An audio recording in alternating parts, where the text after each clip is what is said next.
Қарағандыдағы Әл-Машани мешітінің ауласы абаттандырылуда. Бұл игі іске мешіт қызметкерлері мен жергілікті жамағат өз үлестерін қосты. Олар аулаға ағаш пен раушан гүлдерін отырғызды. Шараға мешіт қызметкерлері мен жергілікті жамағат жиналды. Жалпы мешіт ауласына 330 ақ қайың, 150 қараға, 50 көктерек сияқты барлығы 500 түп ағаш отырғызылды. Сондай-ақ 300 түп раушан гүл егілді. Ағаш егу өте сауапты іс. Әрқайсымыз мүмкіндігімізше ағаш егіп гүл өсіруге тырысайық дейді мешіттің бас имамы. Негізгі жоспарымыз осы отырған ағаштарды үнемі суғарып, осыны алып қалу. Өйткені жылда жамағаттарымыз 150-200 түп ағаш отырғызады.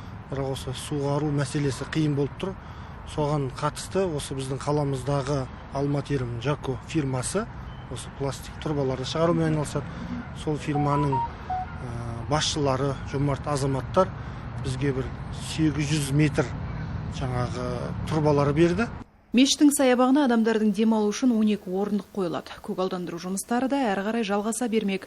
Айта кетсек, бас мүфти Наурызбай Қажы Тағанұлының тапсырмасымен биылдан бастап елдегі барлық мешіттерде абаттандыру жұмыстары қолға алынуда.